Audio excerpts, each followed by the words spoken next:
Okay, we're recording. Sam, thank you for the permission. Rav, we're Okay, recording. are you okay now? You got it? Perfect. Thank you. Very good, thank you.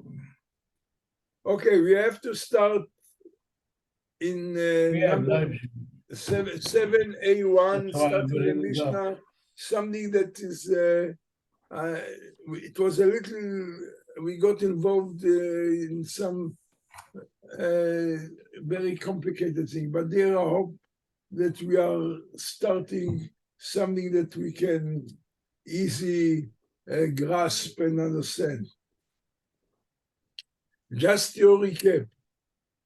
We are talking about a woman that her husband suspected her to have a relationship from somebody. So there are two things that he does. Number one, he warns her not to seclude herself with somebody else. If she does not adhere to the warning, then obviously it becomes, and she did seclude again. So what do you do now? Becomes now a doubt, did she actually had any relationship with another person? So the Torah gives a way how to clarify the situation. And this is, you have to bring her to the temple, and there is all a procedure to drink the bitter water, and the bitter water will prove if she's clean and no, it was just a suspicion without any substance, then nothing will happen. If, however, she is guilty, this water can eventually bring her to death. Now, until she drinks the water, then obviously she's under suspicion. They are not I've got this to record. I gave him permission. Sorry?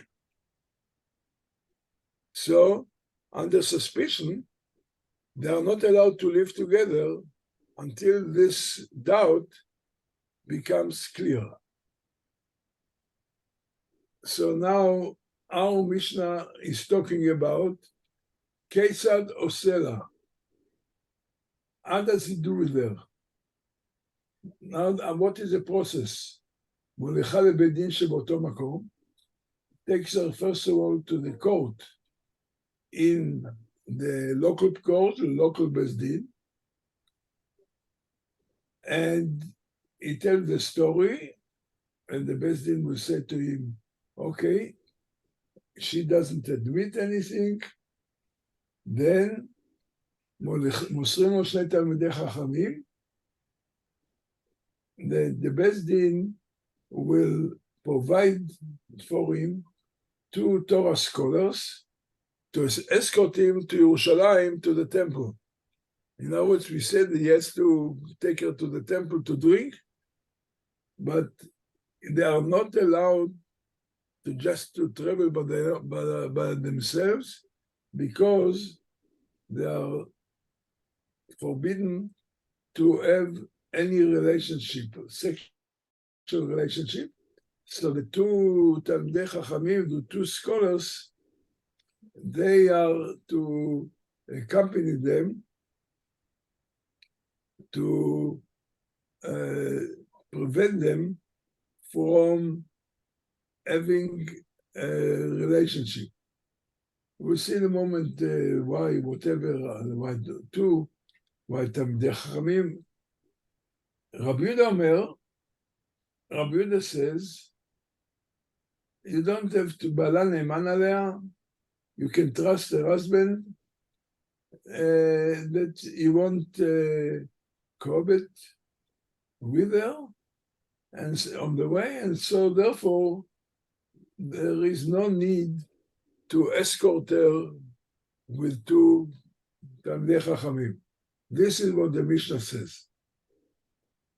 The first question is, Trey, the Mishnah said that you escort with two scholars, VU, and the husband is the third. In our, we have got now 3 men traveling together with this woman. והם המסייל לרב, דאמרביד אמריו, לא שנו אלא בעיר, אבל בדרך עד איכה 3, שמא יצטרך אחד מהם לנקביו. There is a din, a law, which is called ichud. A person cannot be with a strange woman, strange means what is not his wife, in a close place by themselves. This is a law, ichud. The question is, can one woman be with 2 people when they travel? The Rav Yehuda says, Baderech, one woman on the way, you need to have 3 people together. It's not enough. Just a woman cannot just be with 2 even. Was step 3. Why?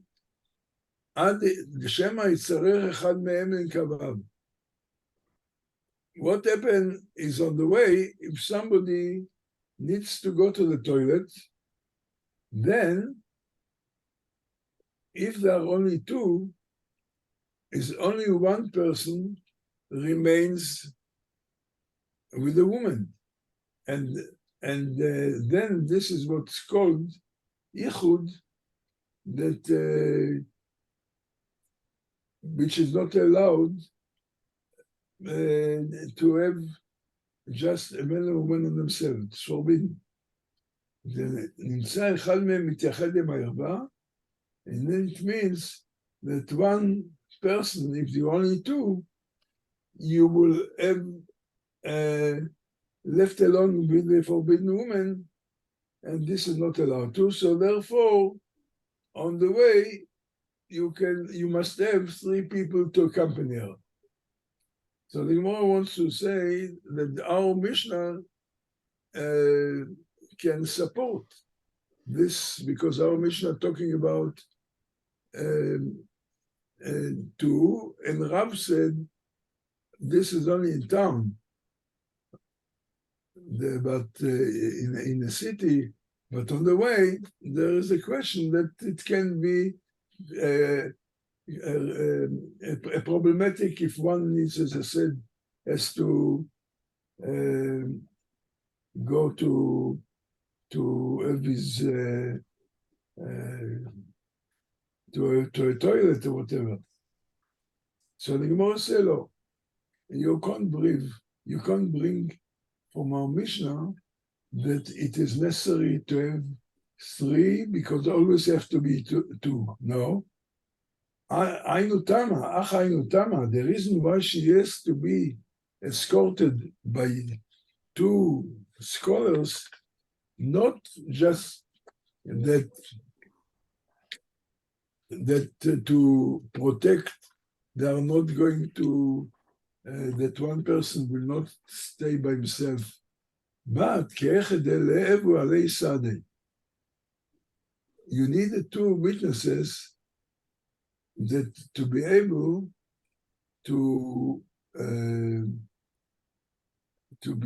to testify if they do cohabit. Because if the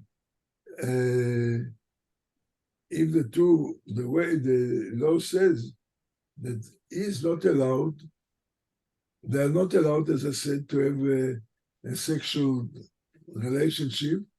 And if they have a sexual relationship, then there is no point in drinking the water, because we learned before that if the husband cohabited with her, there is no point on giving the water to drink. So therefore, we need to have two witnesses to be able to testify. The Gemorra adds to it, Talmidei Chachamim in. The very fact that the Mishnah said the escort must be but two Torah scholars implies Kule Alma Lo. It implies it's not enough just to have two people. It have to be two scholars. Why? Lema Misrael Leidach Derav. The reason why we need to have only two Talmidei Chachamim scholars, we can rely on only scholars who was high moral character, because Damar Rabbi Damarav, Rabbi said, לא שנו אלא כשרים, אבל פרוצים אפילו 10 נמי לו. Rabbi Yehuda says that this law of Ichud, that a woman cannot be together with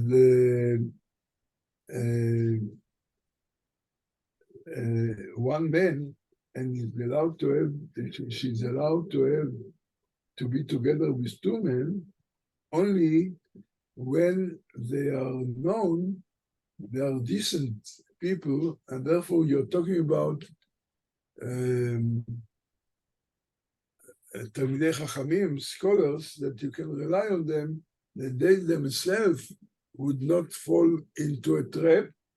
אבל פרוצים, people who are promiscuous, אפילו 10 נמי לו. She's not allowed to be together with a group, even 10, if they're promiscuous, because you always can be a danger that, remember, she's married, she's not allowed to have a relationship with anybody else. Now she can't have a relationship with her husband because she's under suspicion. And obviously, with somebody else, it will be adulterous. So if I know that there are two people that can be trusted, then we say 2 is enough. But if the people cannot be trusted, even 10 will not be, we won't be a protection that this not created.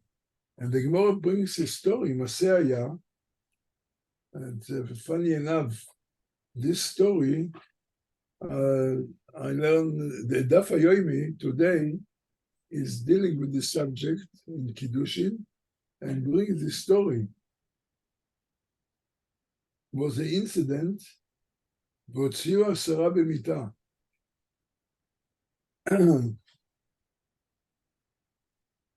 The 10 people who are promiscuous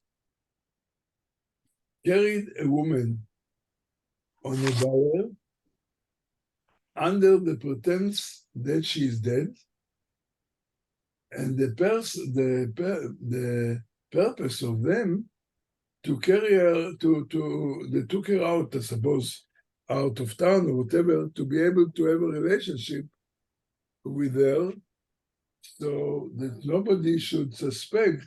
They said that we are taking this woman to bury her because she's dead, and the whole thing was just a false lie, and they only a way how they wanted to carry on their relationship, the forbidden relationship. So this is. I can ask a question. Yeah. The story is very problematic because it implies a rape. It means that they forced themselves on her. It doesn't say that she willingly was going to have cohabitation with 10 men. According to the way I'm reading it, this is pure rape, 10 men raping a woman. And if that is the case, they have committed a serious crime. No, what makes you to think it's a rape? Maybe she did with her consent. But it doesn't say that. It doesn't say that. What does it say? Why, Rape. why should it have to say this here? They carried it out with the intention of having sexual intercourse with her. So what the Gemorra is actually implying, the way I'm They are reading it, together. They are together. so they are complicit. They What? are complicit in forcing her to have sex with them. Or you are saying that she is so immoral that she's going to have to have. What makes you to think that we are talking about forcing her or rape? Because it says here, the incident, 10 men carried out a woman on a bier as if she were dead and engaged in sexual intercourse with her. In other words, they were the ones who were having sexual intercourse. Which means that what choice did she have in this? Ruben, I don't know where do you read that we are talking about it is done under force? Maybe she want to be together with them. Yeah, but it leaves it up. It leaves it up in the air. What? It could be rape or it could not be rape, but it's not a proof that that's exactly what happened, because it could be the way it reads here is very vague, because it could mean that she was allowing them to do it, which means that she's a woman of very poor morals, or it could mean, But they forced it. You must understand what happened. The old story the old law that says that a woman should not be with a stranger on her own. Yeah, This is law of Ichud. It's called Ichud. I don't know what if there is an English translation to this term Ichud, but it means not to be alone with a man. Why? Because they might. There is a lust, and they might have intercourse. So and obviously, let us say we'll start with an easy thing. Let's say she's a married woman, and she wants to have a relationship, and he wants. So originally, they are not. consensual. They are not meant to be together to have anything wrong, but they're together, and then things come. There is the Yetzer Hara, the evil lust, and they might come to do that. So therefore, our rabbi said, you can not have a man and a woman alone in a secluded place. Now the Gemorra continues to say that you can have two people, then this is kind of a security that one of them will watch the other, not to have. Okay. Now the Gemorra says, all this is enough to have two, because you're talking about two people that are moral people. But if there are 10 people, a group of they are promiscuous, then two is not a protection. But that's the whole point. If you read it, it says those 10 people have loose morals. In other words, those 10 men are known for not having a standard, an ethical standard, which could mean. Therefore, the Rebbe said, 10 people, even 10 people, if they are not known to be moral people, they cannot be, a woman cannot be together with them. Yeah, that's fine. Lest something they are going to do with her. And not by force. She's got also lust, and then they will come into to have a sexual relationship. Therefore, the Gemorra says, our Gemorra wants to bring a proof from the very fact that who escort these women to Yerushalayim to drink the water must be two people who are known to be moral, that no problem will be a result. Because if they are immoral, then two people are not enough, even 10 people are not enough. This is what they want to say. We are not talking about rape, we are not talking about that. We are the basis is to understand that there are evil inclination that that people, the Yetzer Hara, can seduce people. This is the basis. In fact, the Gemorra in Kiddushin, in this same subject, it brings stories of even the Yetzer Hara can work on great Rabbonim and so on, that they were seduced and just almost were falling in a trap, and just managed to keep out of it. So this is what only what the Gemorra want to say here. So the Gemorra now comes and says, "Lo, there is no proof to this from our Mishnah that the reason why you have two scholars, because if ordinary people, two are not enough, and even a group of one many is not it's not a protection. Because the reason why we need two scholars to escort the husband and wife, the Yad Ela Truyebe.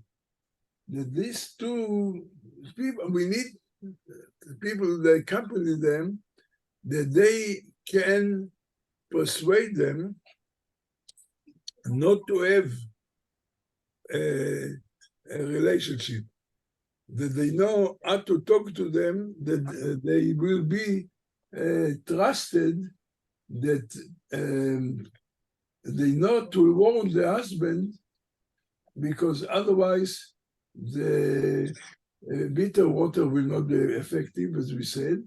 So the reason why you do the two scholars are not for any reason that you wanted to say, because otherwise two are not enough for protection, but the two, we need the two scholars, they know how to speak to the people. Listen, don't cohabit, don't have any relationship, because you are going to mess up the whole thing when you go to Yerushalayim, and the water will not work. So it's just you're wasting your time, you're wasting the water, you're wasting. So this is what he said. But if you have just two, as you say, people are not haven't got high moral degree and moral state, they will not be able to influence them, because they will say, listen, what you're talking is nonsense, we don't trust you. So this is what the Gemorra is saying. Now the Mishnah continues. Rabbi Yehuda says, the end of the Mishnah, there is no need to have two people, two scholars to escort them, because the husband by himself can be trusted, that he will not cohabit with the Sotah on the way. So this is what the Mishnah said. Now the Gemorra brings a Braita, the rationale of Rabbi Yehuda, Tanya.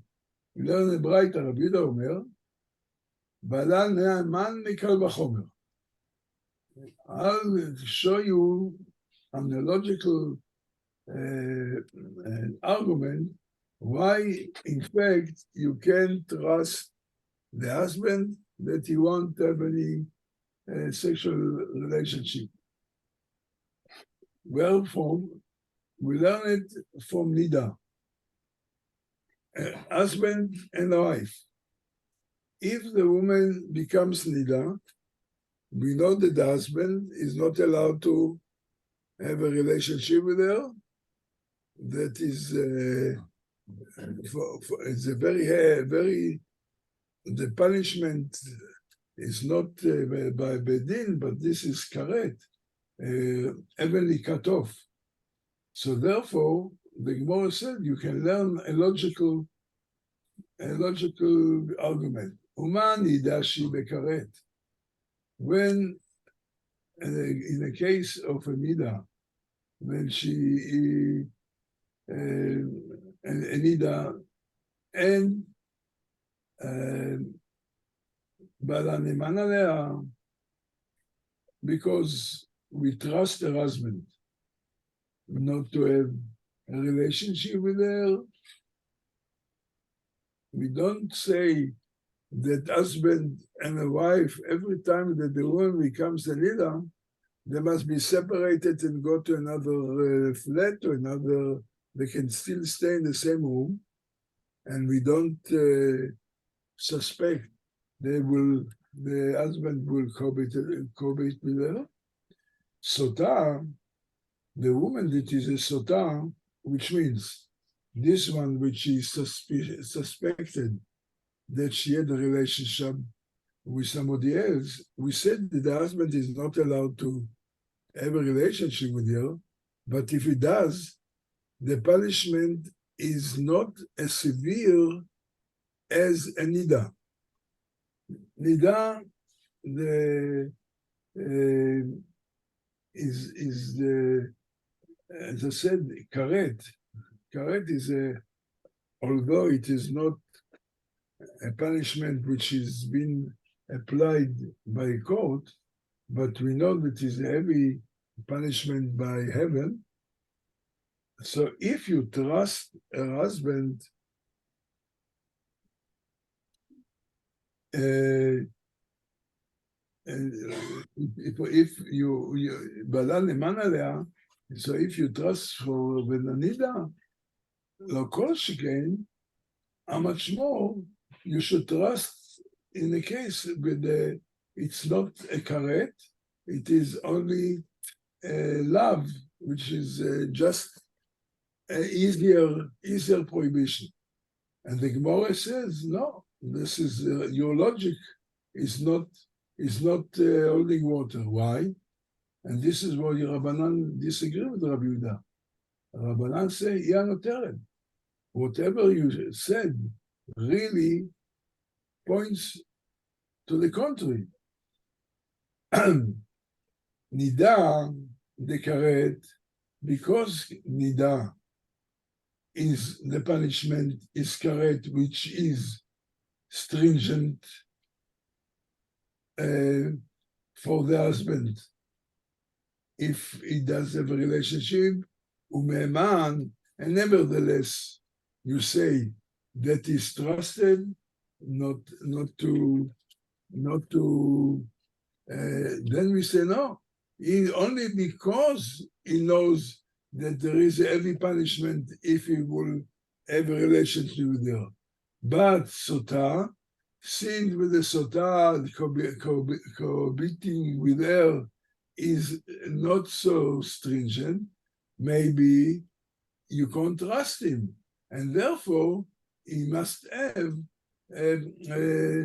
two people to go with him and to prevent them to have a relationship. So this is where the Rabbi Yehuda and Rabbanan argue. According to Chachamim, they said, you cannot just trust to keep them alone because, on the way, they might cohabit, which is not allowed to. Yes, it's not so heavy if they do. For this there is it's a commandment not to do it. If he does, they deserve to get cuts, malkot. But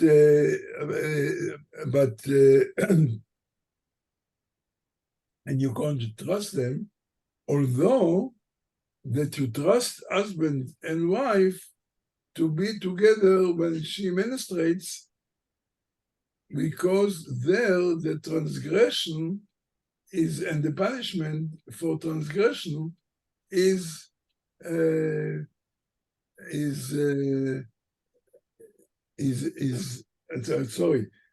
Yehuda, this is what I'm talking now, is Rabbi Yehuda. Rabbi Yehuda said, if you trust a husband with his wife, which every thing correct, you trust them that they are not going to break the law, surely you could trust the husband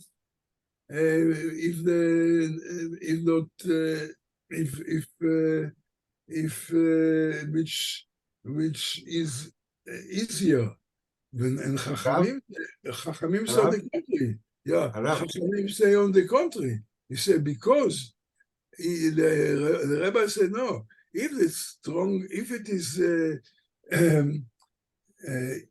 if a nida can trust the husband because every punishment, every implication, but Sotah, because it's not so heavy, you can't trust him. Therefore, must have two people to escort him. Yeah. Can't you argue on this point? Can't you argue that if the husband does that, then the water's not going to work? So it's useless so therefore he wouldn't want to do it, because otherwise it doesn't prove anything. No, but this is exactly trust him not to do it, because if he does it, the waters won't work. So why take it to Jerusalem at all? So you can say trust him not to do it because he wants to. Recording. You have to understand. We have to understand. Rob, we've only got 2 minutes left. But okay, yes, and the psychology. At the time he takes her on the way, there is the Yetzorah. He doesn't work it now, and the water won't work. They were afraid. I mean, all of us are. How do we break a law? We break a law. We don't want to break the law. All of a sudden, you have a Yetzorah. You have a urge for that. This is what they are worried about. Okay. So we stop here. Okay. We will continue with Hashem, please God, next week. Thank you, Rob. Shabbat Shalom. Thank you, Rav. Shabbat Shalom. Thank Hello. you. Thank you. Shabbat Shalom. Shabbat Shalom. Shabbat shalom. Shabbat shalom. Shabbat